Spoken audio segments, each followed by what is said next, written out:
दिल्लीतील जंतर मंतरवरील आंदोलनाचा वचपा आता बिहारसह देशभरात निघतोय। कुठलाही प्रमुख चेहरा नसताना देशभर उभं राहिलेलं जेनझीचं आंदोलन आणि त्याचे देशभर उमटलेले पडसाद, त्या पडसादातून धर्मेंद्र प्रधान यांच्यासारख्या प्रमुख नेत्याची मोदी सरकारमधून पडलेली विकेट आणि त्यातून देशभरात झालेली नाचक्की, या सर्व घटनांमधून भाजप अजून बाहेर यायला तयार नाही। प्रधान यांच्या राजीनाम्यानं दिल्लीतलं आंदोलन संपलं, परंतु भाजपच्या मनातील खुनशीपणा अजून गेलेला दिसत नाहीये। आंदोलक विद्यार्थ्यांवर गुन्हा दाखल करणार नाही, दाखल झालेले गुन्हे मागे घेण्यात येतील असं आश्वासन भाजपनं दिलं असलं तरी त्याच्या अगदी उलट बिहारमध्ये घडतंय।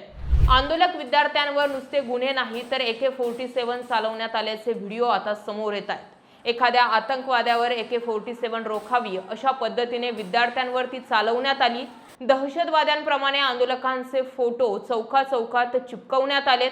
पकडलेल्या आंदोलकांची धिंड काढण्यात आली। हे सर्व का? तर भविष्यात असं आंदोलन उभं करण्यासाठी विद्यार्थ्यांनी 100 वेळा विचार करावा। पालकांनी आपल्या मुलांना अशा आंदोलनात पाठवण्याआधी पोलिसांचं हे क्रूर रूप आठवावं।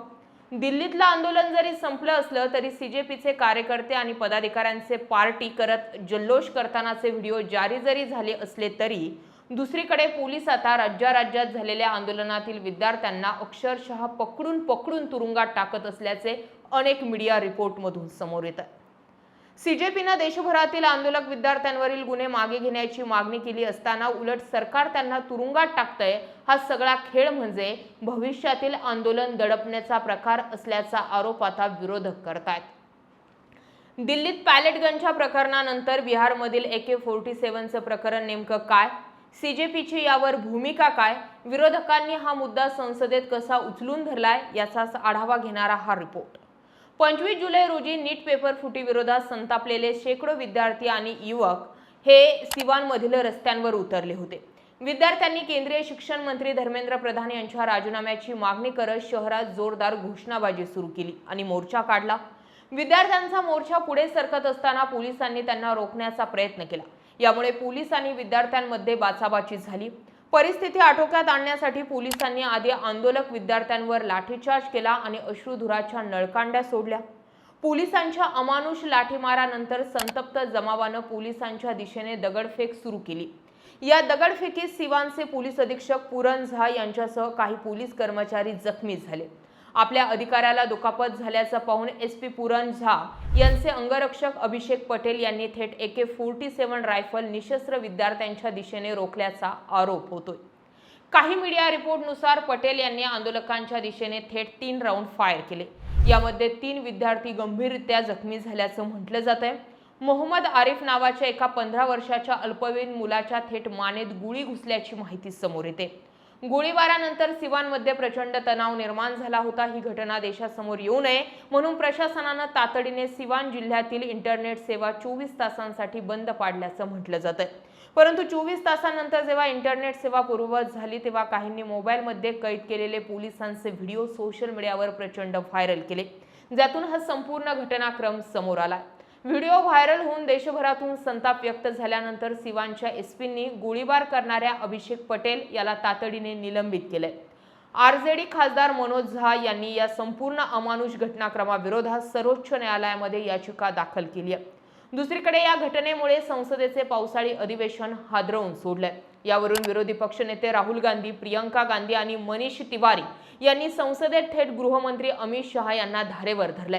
नेहमीप्रमाणे भाजपनं संबित पात्रा यांच्या माध्यमातून राहुल गांधींवर अराजकता पसरवल्याचा आरोप केलाय। परंतु या घटनेचा अँगल पाहिला तर केवळ आंदोलन केलं म्हणून हा प्रकार घडलेला नाही, याची क्रोनॉलॉजी समजून घेणं महत्त्वाचं आहे। 20 जुलैला जेव्हा दिल्लीत लाखो विद्यार्थ्यांनी नीट पेपर फुटीच्या निषेधार्थ मार्च काढला तेव्हा दिल्ली पोलिसांनी त्यांच्यावर पॅलेट गन्स वापरून लाठीचार्ज केला। दिल्लीत विद्यार्थ्यांचा आवाज दाबल्यानंतर आता तोच वचपा बिहार, उत्तर प्रदेश आणि पश्चिम बंगालमधील विद्यार्थ्यांवर काढला जातो। दिल्ली ते पाटणा संपूर्ण यंत्रणा आता विद्यार्थ्यांशी थेट बंदुकीच्या भाषेत बोलते। पाटण्यात काही विद्यार्थ्यांनी पोलिसांवर अंडी भिरकवल्याचा आरोप करत पोलिसांनी त्यांची भर चौकातून धिंड काढली। गुन्हेगारांसारखं त्यांचे संशयित म्हणून पोस्टर छापले। याचा उद्देश गुन्हेगारांना पकडणं नाही तर लोकांच्या मनात दहशत निर्माण करणं असल्याचं आता बोललं जातंय। म्हणजेच भविष्यात सरकारनं कोणतीही चूक केली तरी रस्त्यावर उतरून विरोध करण्याचं धाडस देशातील तरुणांमध्ये उरू नये, हीच पाठीमागची खरी तजवीज आहे का, असा प्रश्न निर्माण होतोय. आरजेडीचे राज्यसभा खासदार मनोज झा यांनी या गोळीबाराविरोधात थेट सर्वोच्च न्यायालयात धाव घेतली. न्यायालयाने ही स्पष्ट शब्दात सरकारला फटकारलंय की शांततापूर्ण आंदोलन करणं हा नागरिकांचा घटनात्मक अधिकार आहे. पोलीस अशा प्रकारे अतिबळाचा वापर करू शकत नाही. फक्त एका पोलिसाला सस्पेंड करून सरकार आपले हात झटकू शकत नाही. हा गोळीबार करण्याचे आदेश वरून कोणी दिलेत याचाही तपास झाला पाहिजे, अशी मागणी आता जोर धरू लागली आहे. आज विद्यार्थी स्वतःच्या हक्कांसाठी, रोजगारासाठी आणि पारदर्शक परीक्षेसाठी रस्त्यावर आहेत. पण सरकार मुख्य गुन्हेगारांना, पेपर लीक करणाऱ्या माफियांना पकडण्याऐवजी आवाज उठवणाऱ्या विद्यार्थ्यांनाच दहशतवादी ठरवून त्यांच्यावर गोळ्या झाडतंय. स्वतंत्र लढ्यापासूनच ते जेपींच्या आंदोलनापर्यंत या देशात जेव्हा जेव्हा सत्ताधारी अन्यायी झालेत तेव्हा केवळ तरुणांच्या आंदोलनांनीच त्यांना कमरेपासून वाकवलंय. म्हणूनच आज हे सरकार जे आहे ते तरुणांच्या याच ताकदीला घाबरत असल्याची चर्चा आहे. जर तरुणांनी रोजगार आणि शिक्षणाची मागणी केली तर त्यांना गोळ्या आणि बदनामी मिळणार असेल तर आपण एका लोकशाही देशात राहतोय की हुकुमशाहीत, असा प्रश्न पडावा. अशा घटना घडतायत. विद्यार्थी आंदोलनात प्रधान यांचा राजीनामा झाला असला तरी अजून ठिकठिकाणी विद्यार्थ्यांची धरपकड सुरूच आहे. सीजेपीने बिहारच्या घटनेवरून पुन्हा आंदोलनाचा इशारा दिला असला तरी प्रत्यक्षात याबाबत कुठलीही रणनीती समोर आलेली नाहीये. बिहारमध्ये ज्या पद्धतीने विद्यार्थ्यांवर गोळीबार झाल्याचे व्हिडिओ समोर येत आहेत ते बघता शांततापूर्ण आंदोलनाला जर गोळ्यांनी उत्तर मिळत असेल तर खरी अराजकता कोण पसरवतंय, हा प्रश्नही शिल्लक राहतोय. आज वार आहे मंगळवार. सीजेपीचे प्रवक्ता सौरभ दास यांनी सांगितल्याप्रमाणे रिटर्नमध्ये आज केंद्र सरकार जे आहे ते सीजेपीला आम्ही कुठल्याही विद्यार्थ्यांवर कारवाई करणार नाही, ज्यांच्यावर FIR झालेले आहेत तर त्यांचे सगळ्या नोंदी आणि ते FIR रद्द करण्याबाबत रिटर्नमध्ये लिहून देणार आहेत आणि यापुढेही कोणाला टार्गेट करून कोणावर कारवाई करणार नाही यासोबतचंही गॅरंटी पत्र देणार आहेत.